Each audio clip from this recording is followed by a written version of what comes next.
শুনেন, এরা রাজনৈতিক বাদে বংশধরগত বাদে রাজনীতিবিদ, এরা রাজনীতিক ঘুরে ফিরে আসবি। এই আওয়ামী লীগের দেখছি 4-5 বার উদাও হয়ে গেছে, তারা কিন্তু আবার ঘুরে ফিরে আবার ঘুরে দাঁড়ায় আইছি। আমার দেশের আচার আছে, বিচার নেই।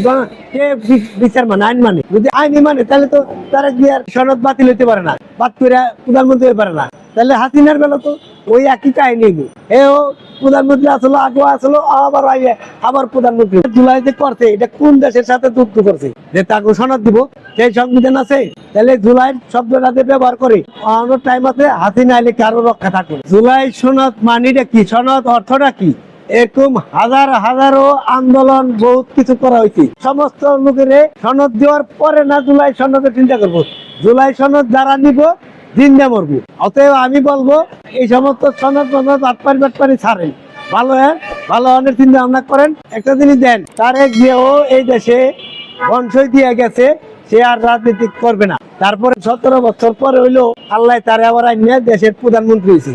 আর হাসিনারে কে ফাঁসি দেয়, কে মারে, এগুলো তো কোনো ভ্যালুই নেই। আমার দেশের আচার আছে, বিচার নেই।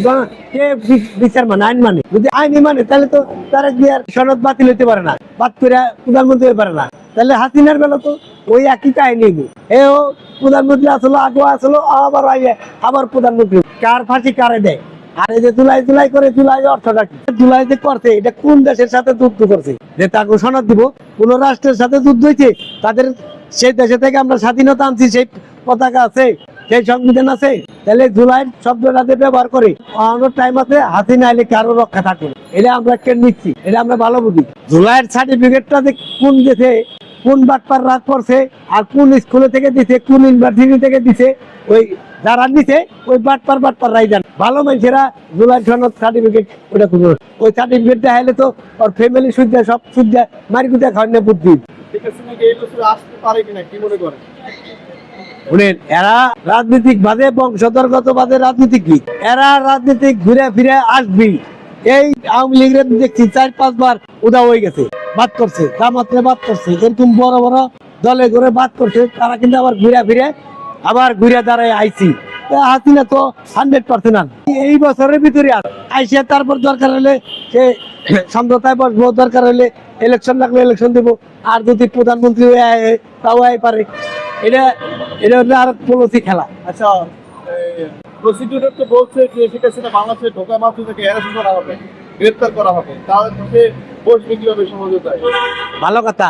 এইটা প্রসিডিউর যদি বলে তাকে গ্রেফতার করা হবে, তার আইন, এই আইন করছে কি?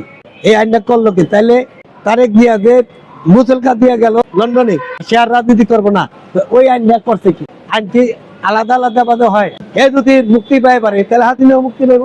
আমি তো আমার নিজস্ব দল, আমি তো কারো দল করিনি, কিন্তু ন্যায় উচিত তো তারা আমার বলতে হবে। এখানে ব্যাপারটা হলো কি, তারেক রহমানের মুখ্য বিষয়টা হলো যে প্রধানমন্ত্রী আছে না, প্রধানমন্ত্রী আছে, প্রধানমন্ত্রীর দায়িত্ব ওই দেনে বন্যা হয়েছে, ওখানে দরকার হলে নৌকার মধ্যে শুয়ে থাইকে হলে তার এই কাজ কমপ্লিট করতে হইব, জনগণের জন্য কোন রকম সুই পরিমাণে কষ্ট না হয়, এই ধরনের নির্দেশনা থাকবো। এবং সে ওখানে পড়ে থাকবো, ওখানে শেষ হয়ে গেলে উনি আইব। ওই দেনে বন্যা হয়েছে, বন্যা এরিয়ায় উনি একটা রাউন্ড দিয়ে আইলো, পুলিশ টুলিশ দেয়া গেল, আর আয়া পড়লো আবার আয়া অফিস করবো। ওনার তো এই অফিসের ওই অফিস বড়, বন্যার পরিচালনা করা না, ওটা ওনার দায়িত্ব। তারেক দিয়ে নির্দেশ দিলি না, দরকার হলে সার্কুলারটা বলে দিব, আমি ত্রাণ মন্ত্রণালয় এটা ডিক্লারেশন দিয়েছি, এই মন্ত্রণালয় এটা চালাই দেবো, এটা বলবো।